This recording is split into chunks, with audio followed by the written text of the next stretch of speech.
Hello everyone, this is CS Vikram Sirohi and welcome to Affordable Classes।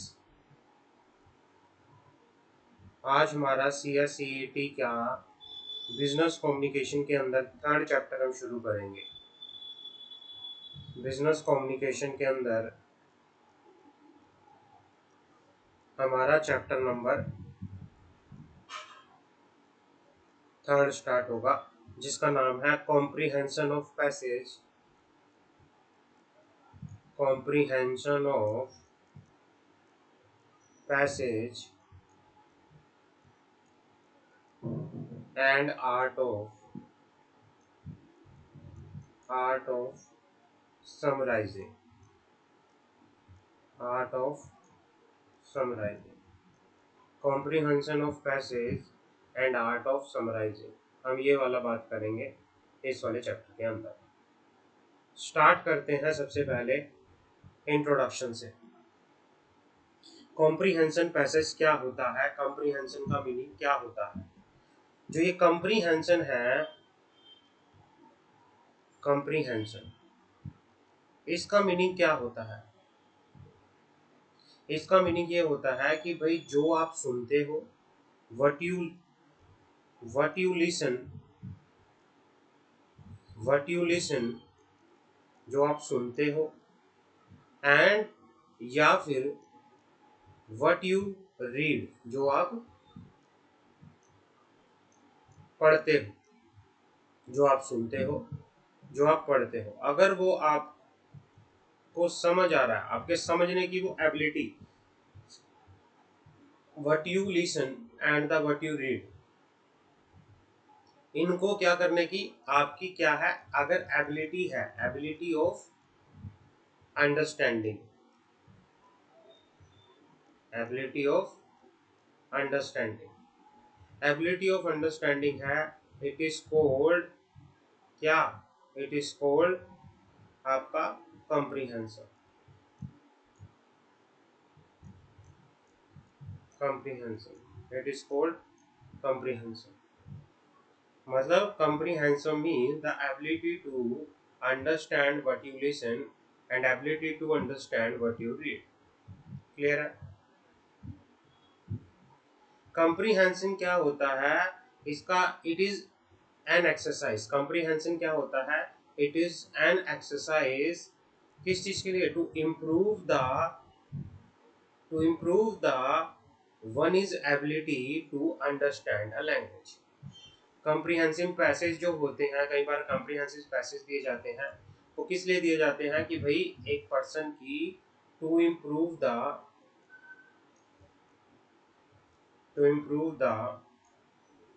One is ability, to improve the one is ability to understand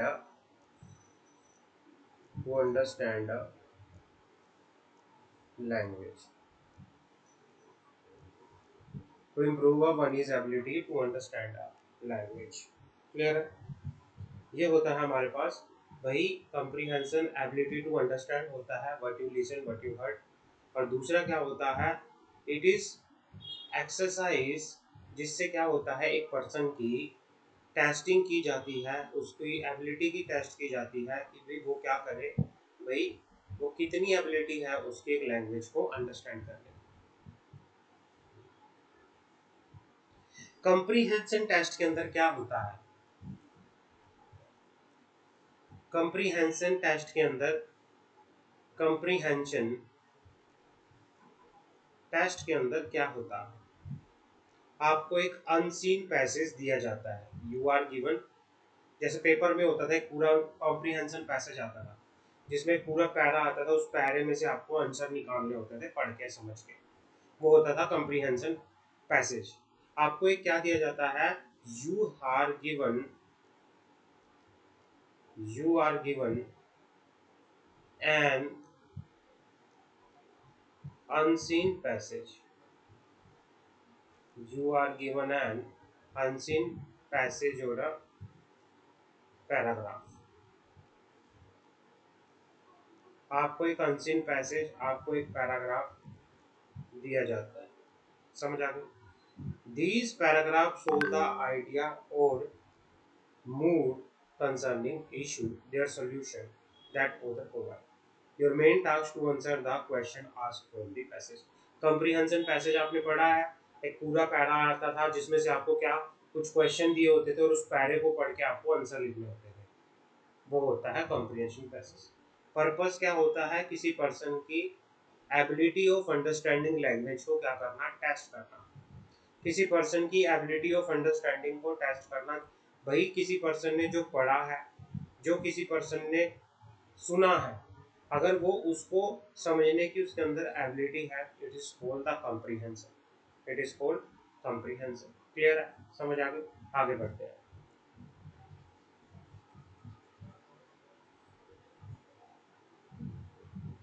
आगे बात करते हैं इसके बारे में।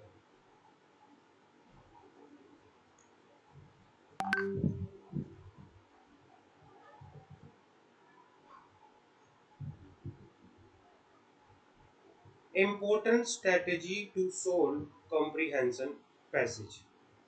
Important strategy to solve comprehension passage.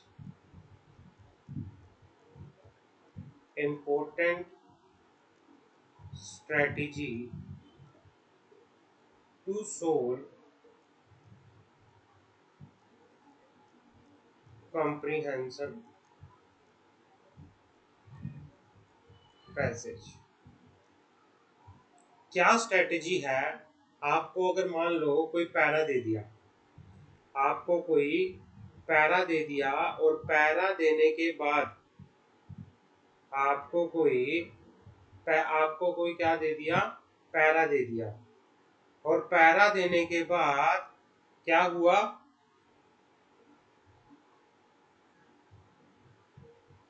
आपको कोई para दे दिया और पैरा देने के बाद क्या हुआ कि भाई आपके पास क्या हुआ,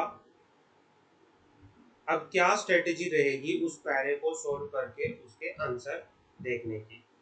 what will be the strategy? भाई आपको कोई पैरा दिया और उस पैरा को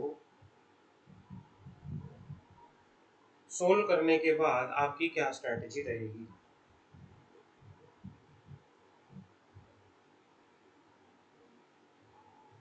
सबसे पहले क्या करना है, आपके सामने पैरा दिया है तो पहला स्टेप आपका होगा, आप क्या करोगे, रीड करोगे the para as fast as possible. Read करोगे पूरे का पूरा passage as fast as possible, जितना पॉसिबल होगा उतना आप पैरा को क्या करोगे, रीड करोगे। Read the passage as fast as possible.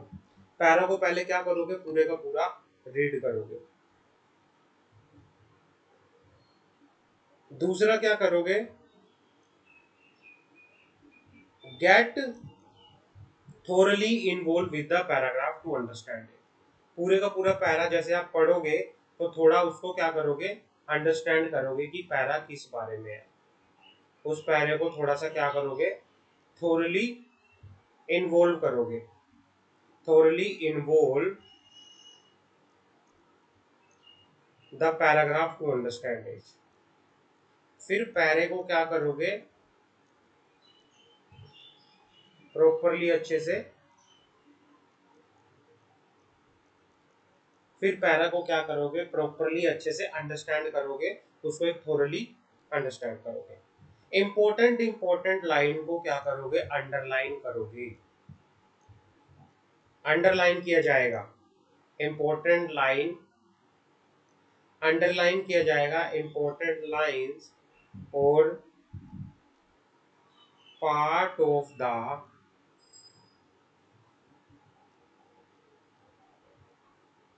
Para two answer the question. किसी क्वेश्चन को आंसर करने के लिए इंपॉर्टेंट लाइन, इंपॉर्टेंट पैरा को क्या किया जाएगा, अंडरलाइन किया जाएगा। समझ आ गई? पहले आप पूरे, जैसे आपको कोई पैरा दिया गया है तो पहला स्टेप क्या होगा, उस पैरा को अच्छे से आप पढ़ोगे, उसको दूसरा पूरा समझोगे कि क्या कहना चाह रहा है, जो इंपॉर्टेंट लाइन है उसको अंडरस्टैंड करोगे, है ना। अब क्या है यहाँ पे चौथा पॉइंट का कह रहा है यहाँ पे, इसके बारे में बात करते हैं। चौथा पॉइंट क्या कह रहा है आपसे, इसके बारे में बात करते हैं कि भाई try to translate a complex line into easy line, है ना। उसके बाद फोर्थ पॉइंट में आप ट्राई करोगे to translate a complex line in an easy one. क्या करोगे, किसी कॉम्प्लेक्स लाइन को किसी इजी, किसमें क्या करेंगे, इजी लैंग्वेज के अंदर ट्रांसलेट करेंगे। फिफ्थ पॉइंट, अंडरलाइन करोगे कीवर्ड्स को, अंडरलाइन करेंगे कीवर्ड्स को आप क्या करोगे, अंडरलाइन करेंगे। अंडरलाइन किया जाएगा कीवर्ड्स को, समझ आ गई। किसी भी अनफैमिलियर वर्ड को ट्राई करोगे कि भाई उसको समझने की, उसको पढ़ने की, समझ आ गई। उसको क्या करोगे आगे, try to understand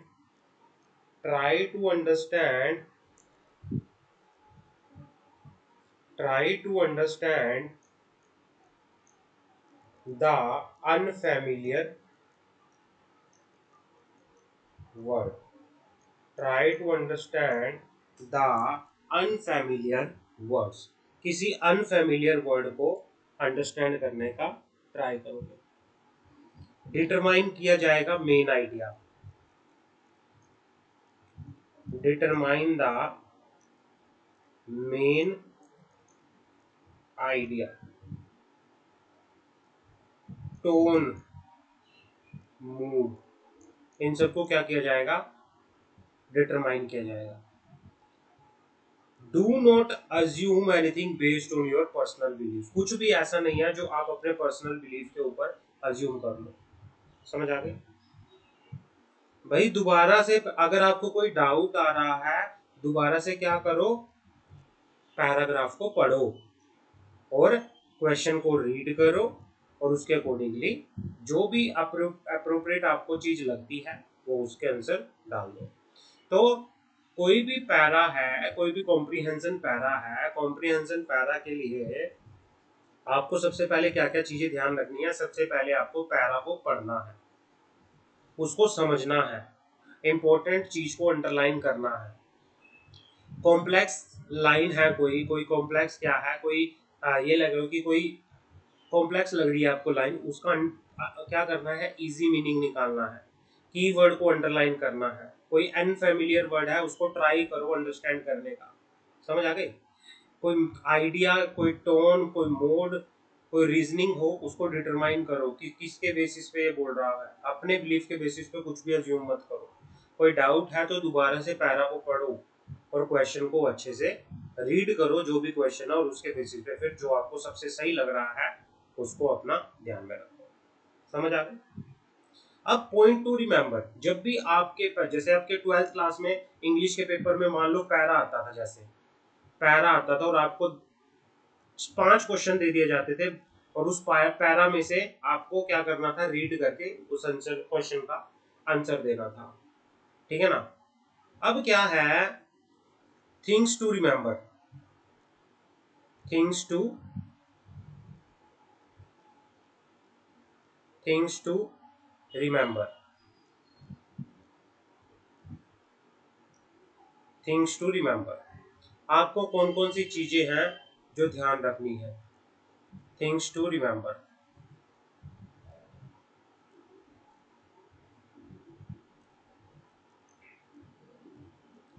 things to remember,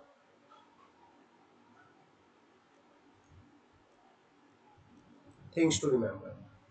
अब पैरा को जब आप पढ़ रहे हो, आपके सामने पैरा आया है ना, तो आपको क्या क्या चीजें ध्यान रखनी है। सबसे पहले तो आपको ध्यान रखना है कि भाई किसके ऊपर पैरा बेस्ड है, जो सेंट्रल आइडिया क्या है, टॉपिक क्या है, सेंट्रल आइडिया कह लो, ये सब्जेक्ट कह लो। ये किस सब्जेक्ट के बारे में पूरा पैसेज जो है वो बात कर रहा है। दूसरा, फोकस ऑन डिटेल्स। दूसरा, आप फोकस करोगे डिटेल के ऊपर। तीसरा, लॉजिकल स्ट्रक्चर। तीसरा क्या है? Logical structure. और फोर्थ पॉइंट है the tone of the passage. The tone of the passage. तो कौन कौन से पॉइंट है? पहला, भाई find the central idea in the passage, focus on the detail, logical structure, the tone of the passage. ये चीजें जो हैं ये आपको ध्यान रखनी है कि भाई सेंट्रल आइडिया आपका ये होगा, फोकस ऑन डिटेल होगा, लॉजिकल स्ट्रक्चर होगा and tone of the passage होगा। ये वही आपको चीजें ध्यान रखनी है। तो पढ़ते टाइम ये चीजें आपसे ओएमआर में पूछा जा सकता है। अब ये बोलता किस लिए है? Find the central idea of the. अब इसको एक एक करके पढ़ते हैं कि भाई find the central idea in the passage का मीनिंग क्या होता है। पहला point, find the central idea in the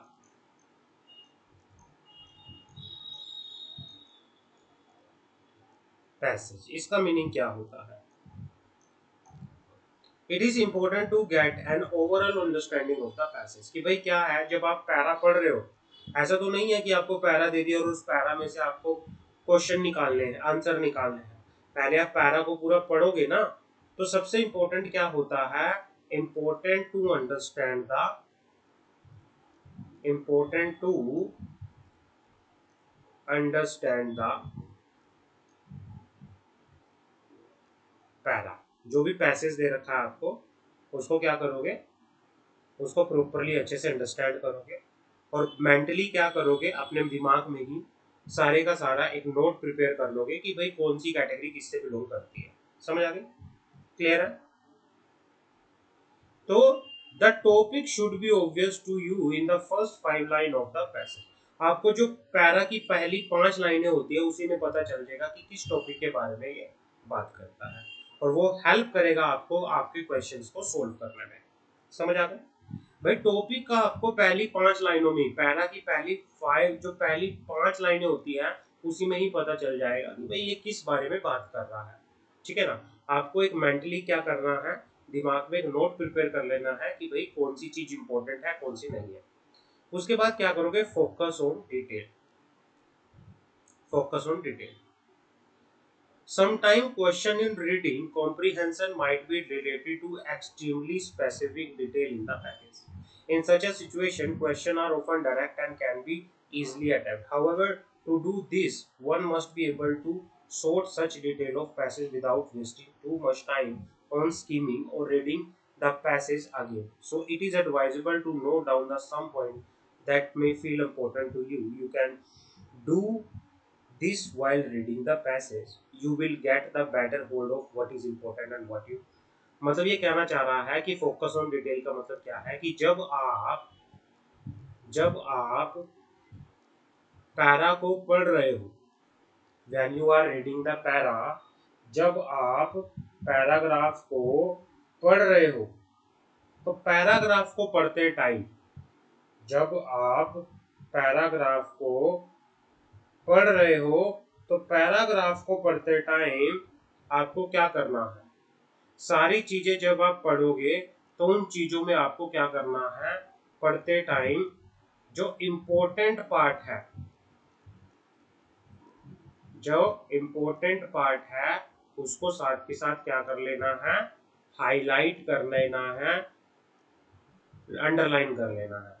ताकि जब आप क्वेश्चन, जो आपको ये लग रहा है पैरा को पढ़ते टाइम, अगर आपको ये लग रहा है कि भाई बार बार आप पैरा को ना पढ़ो, इसलिए आप क्या करो, एक बार में ही जो पूरे पैरा को पढ़ते टाइम जो इंपॉर्टेंट लग रहा है हाईलाइट कर लो, ताकि आपका ध्यान सिर्फ उस हाईलाइट पॉइंट पे ही जाए, इंपॉर्टेंट चीजों पे ही जाए जो आपको लगती है कि भाई ये मेरे क्वेश्चन के लिए इंपॉर्टेंट हो सकती है। तो ये सबसे बेटर है। उसके बाद logical structure. Sometimes questions are asked about the passage. Having a proper understanding of the passage is essential for such questions. Always pay attention to the way certain words shape the passage. Moreover, questions such as what should be the most apt title for the passage are much easier to answer if you have an overall idea about the structure of the passage.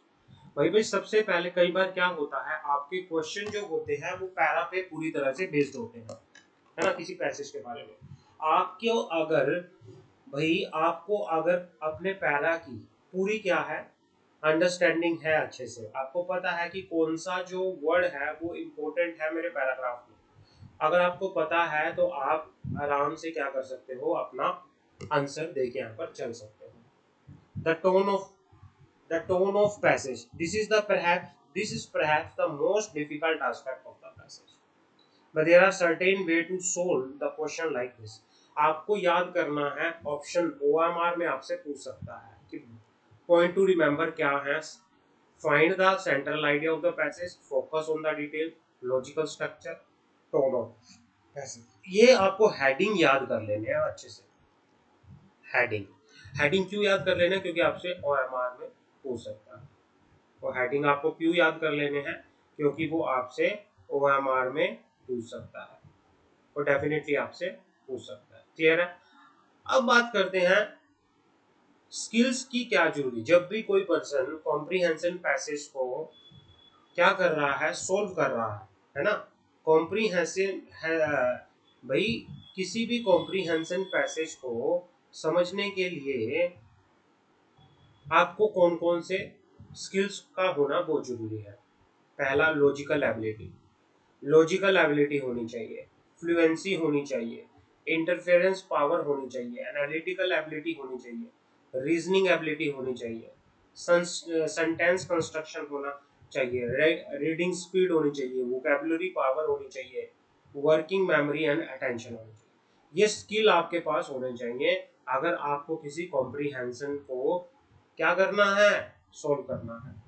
किसी paragraph को अगर आपको solve करना है तो आपके पास basically ये ability तो होनी चाहिए, logical ability, fluency, interference power, analytical ability, reasoning ability, sentence construction and cohesion, reading speed, vocabulary power, working memory and attention. आपको ये तो होना चाहिए। आगे बढ़ते हैं। ये सारी की सारी आपकी क्या है भाई, एक एबिलिटी है जो आपकी होनी चाहिए, स्किल्स होने चाहिए। क्लियर मन आगे बढ़ते हैं। ये इंपॉर्टेंट नहीं है, आप उसको छोड़ सकते हैं। आगे बढ़ते हैं। ये सैंपल क्वेश्चंस है भाई, आपको कॉम्प्रीहेंशन पैसेज दे रखे हैं और इसको पढ़ के आपको क्या करना है, आपको सोल्व करना है। इस तरह से आपसे क्वेश्चन में पूछा जा सकता है, प्रैक्टिस करनी है आपको इसकी, आपको इन चीजों की प्रैक्टिस करनी है। बिना प्रैक्टिस के ये चीजें नहीं आएंगी। ये सारे का सारा क्या है, this is all for the your understanding, this is all for the your understanding. ये सारा आपका क्या है, अंडरस्टैंडिंग के लिए है, इस आपका अंडरस्टैंडिंग के लिए है। तो आपको ये सारे सैंपल क्वेश्चन कर लेने हैं और ये आपका चैप्टर नंबर 3 यहाँ पे खत्म होता है। आपको एक प्रैक्टिस के लिए ये सैंपल क्वेश्चन है, आपको ये क्या करना है, सैंपल क्वेश्चन को सारा अच्छे से रीड करना है और इसमें से आपको प्रैक्टिस करनी है। समझ आ गई मेरी बात। अभी के लिए इतना ही है। चैप्टर नंबर 3 हमारा यहाँ पे फिनिश होता है और इसको अच्छे से करना, और ये सारे के सारे जो पैराग्राफ है इनकी प्रैक्टिस आप जरूर करो, अभी के लिए इतना ही है। थैंक यू सो मच, मिलते हैं नेक्स्ट क्लास में।